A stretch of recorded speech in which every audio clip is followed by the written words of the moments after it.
Did you want to say something?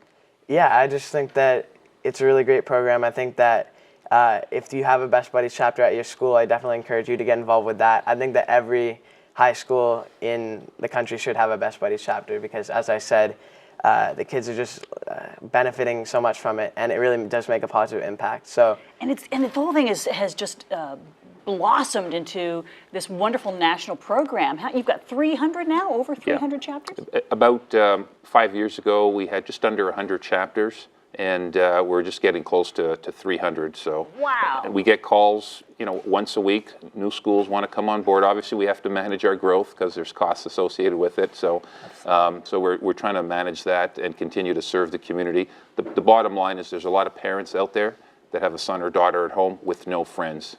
And sometimes the parent is their best friend or their caregiver. We can change that with this program. So bestbuddies.ca for all the details, right? Yes. Thank you all for being here. Thanks for having us on. When we come back, the MAD Italian. You did great. Good job, Jamie. This will be on TV tonight. It's on TV right now.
I'm here with the president of the MAD Italian. This is Ellie, the Maddest Italian Turk. Good to have you here. Love to be here. Where did you get that, the Maddest Italian? Well, it's just as the president of the company, I'm considered the maddest person. I guess that makes sense, sure. So congratulations on opening your third location. Thank you. That's exciting. It is exciting. We're very excited about having our third location on the Danforth, 565 Danforth at Carlaw, and it's really a special time for us now. Yeah. Plus, you're launching into you're expanding beyond gelato. You're launching into the panini trade. We're trying to expand our whole menu. In fact, we make a really great gelato, but we want to broaden the menu. So last year we introduced the pizza cones, Zazu, the hot cones that we had on the show last year. I remember these pizza cones. They're amazing. They're really good. And this year we've introduced a line of paninis. Okay. We're going to make some today. We are. Cool. Which ones are we going to make? Well, we have 3 different paninis that we're going to be making. We have a tomato and mozzarella, which we call Tom Loves Mozza. We have a turkey and brie panini, which we call Not Really Italian. And we have a prosciutto and roast pepper, which we call, it's pronounced prosciutto. That's what the sandwich is called. That's great. So which one will we start with? Oh, I need to have my apron on, don't I? That's right. Okay, which one are we going to start with? Why don't we start with the prosciutto and roast pepper. How are you with a knife? Terrible, but I'll do my best. Okay, if you want to slice that open. Oh yeah, I got to do the horizontal slice. Okay, that'll be tricky. This is a very sophisticated looking bread knife. Is there any trick to this? No, I'm just going to stand over here. Oh, this bread is so wonderful and fresh. I love this bread. There we go. That wasn't too bad. Okay. Okay. They're fairly simple sandwiches to make. So first we have some mayonnaise that we spread on the top there. You can just use that. Oh yeah, we've all got to get a spatula like this at home. Okay. Does the type of bread you use matter to a panini, or is the panini simply a bread that's been heated, like a sandwich that's been heated? Yeah, no, it's not a specific type of bread. Okay. It's just a grilled sandwich, but Okay. some breads grill better than others and taste better. We use What is this? like a ciabatta, and we think it grills up much nicer than anything else. Yeah, and it's still chewy on the inside, isn't it? It's very Now nice. what? Now we just take some prosciutto. Alrighty. And this is pork, right? It is. It is. Like really thin bacon? It's more from the leg of the pig, Okay. and then we put some roast peppers on that. Roast peppers. Love those. Can I use them all? You can, Okay. and then we close it up. That's it? That's it. And we open the press there, and just put Ooh, it. it's hot. Maybe just move it over to one side so we can fit another one on Oh, there okay. afterwards. Good Sure. plan. There. Okay, we just close it up and just keep an eye on that. Do I have to press it or anything? No, Okay. it's weighted down so it'll press itself. And now we can do another one. Yay. This one, we could do a tomato mozzarella. Should I put mayo on this one? Everything gets mayo. Everything gets mayo. I like that. Yeah, mayo just, I don't know. What's a sandwich without mayo, right? Exactly. You can leave off the butter, you can leave off the mustard, but if you leave out the mayo. Turkey? Which one are we doing? No, so we're doing tomato mozzarella. Okay, is this the mozzarella here? Oh, that's the mozzarella. That's the mozzarella. Okay, so tomatoes and mozzarella. Yes. Ooh, these are gorgeous tomatoes. How long does it take to whip one of these up in the store? Oh, it takes very little time, maybe 2 minutes to put it together and then 5 minutes in the press. Much faster than me, probably, right? Well, you're doing a good job. Nah, I don't know. Not so much. And then just sprinkle this on? So sprinkle that on.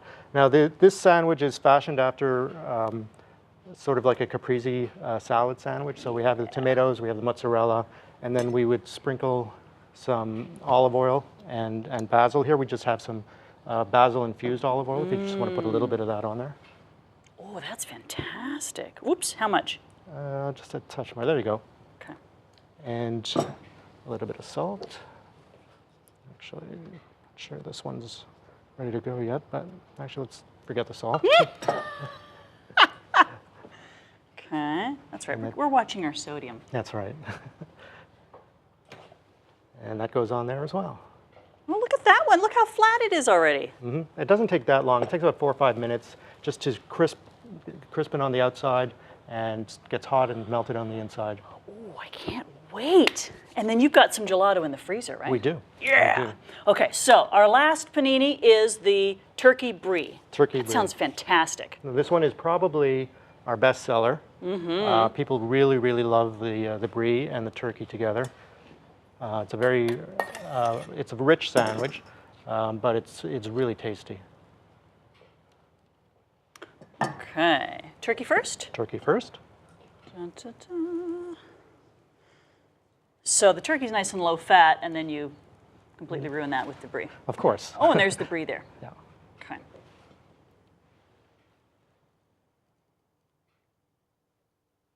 That You doesn't try not to think about the brie when you're eating it. as it's dripping down your chin. Okay. Yummy. Okay, that one will have to wait until Okay. until. How long do they have to sit in the thing? They take about 4 or 5 minutes. Okay. So the first one could probably come off in a couple minutes. Okay. Yeah. Yeah, and- because I think it's been about 3 minutes Yeah. now. Okay. And yeah, so we are opening our third store on the Danforth. We've had a VIP night back in September, and it went really well there. And you're going to be at the Food and Wine Show, right? We are doing the Zazu pizza cones and gelato at the Food and Wine Show, and in fact, we're going to be doing a new version of the pizza cones. It's a mini Zazu. It's smaller, it's about half the size. It's perfect for catering, for parties and events. If people would like to have something that's more of an hors d'oeuvre and a finger food type of product. Help me out here. How do I get this off? There we go. Usually you could use this. There we go. I want to try this before we go to break. That's why I'm pulling it off. It might be okay, a little sure. bit early. May I? Please. Okay, so the other ones are going to sit there, and we're also going to talk about the gelato and try that too. More. Oh, ow. I'm just ruining this completely. Why aren't you taking over? Do this. Please, do this for me. I'm destroying that sandwich. We'll have more with the Mad Italian after the break. Stay tuned. Which one is this again? The prosciutto. Prosciutto and pepper.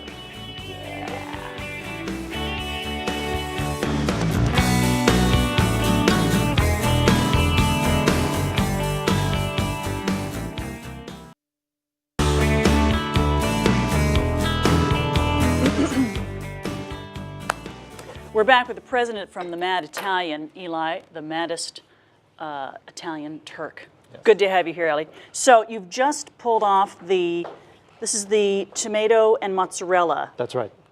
Panini, and it looks amazing. So I'm going to give this a try. Tell me about the gelato that you've brought here today. Well, we brought in 3 flavors of gelato. We have our blueberry basil, burnt caramel and bacon, and ricotta and lemon. Bacon? Mm-hmm. That's a new trend, isn't it? It is a new trend to add more savory flavors into sweets. So this is our take on it. All right, I got to try that bacon. So this is, what is it? Burnt caramel and bacon? Mm-hmm. What do you think? Love it. What are you talking about? I love it. You wouldn't think those 2 flavors would go together, and they so do. No, it's true. And the blueberry basil is a non-dairy gelato. It's called a sorbetto. It's creamy, as you would find with a milk-based product, but it has no milk in it. Really? Mm-hmm. You'd never know. That's outstanding. This is so lemony and beautiful. These are some of the best gelato I've ever had in my life. The flavors are to die for. Well, we have been rated one of the top gelato shops in Toronto. Ooh, Let me get that for you. You cut that. Well, I can see why. For more information, maditalian.ca. Thank you so much, and check them out at their new store, too. And check out our website, rogerstv.com/DayTime Toronto, because we have a bunch of recipes that you've seen prepared on our show. So go ahead and check those out. Still to come on the show today, the theater production of Desperate Church Wives, fitness certification with Can Fit Pro, Women's Habitat of Etobicoke. But first, Rogers TV has a great primetime lineup every night. Tonight at 8 o'clock, make sure you're watching Gold Hawk Live. Here's a clip from last week's show when the topic was pedestrian safety on the streets of Toronto. Yum, thank you. Thank you.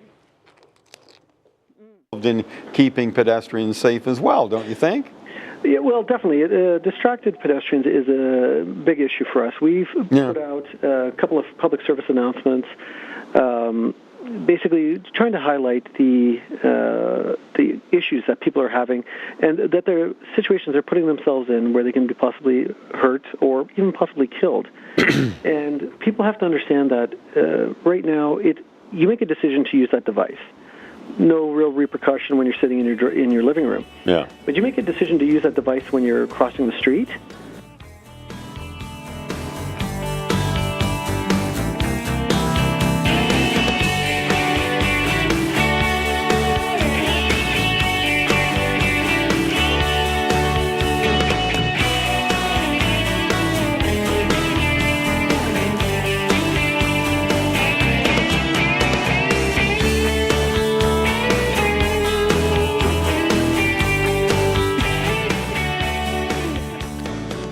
Well, I don't know how she does it. I'm going to ask her. She is the writer and performer, the only performer in the show Desperate Church Wives. Diane Johnstone is here. All right, so this is one of those shows. It's a one-woman show. You wrote it. Yes. Where did the idea come from? Wow, I have so many ideas in my head. But I will say this particular show came from being in church one day and just looking at some of the dynamics that were going on. And I thought, and my husband reminded me, we were walking out of church and I said, you know, my next show is going to be called Desperate Church Wives. And of course, you know, the title. Personalities, right? In the church. Yes. So it gives you lots of material, which I thank God for. So that's where that idea came from in the title of the show. And you also got some inspiration from the Bible itself, is that right? For sure. One of my best books to read. Not the King James, because the King James can get you a little tripped up with the thee, thous, and those. But, you know, taking an American Standard or an amplified version will help you to understand the Bible a little bit more. So it's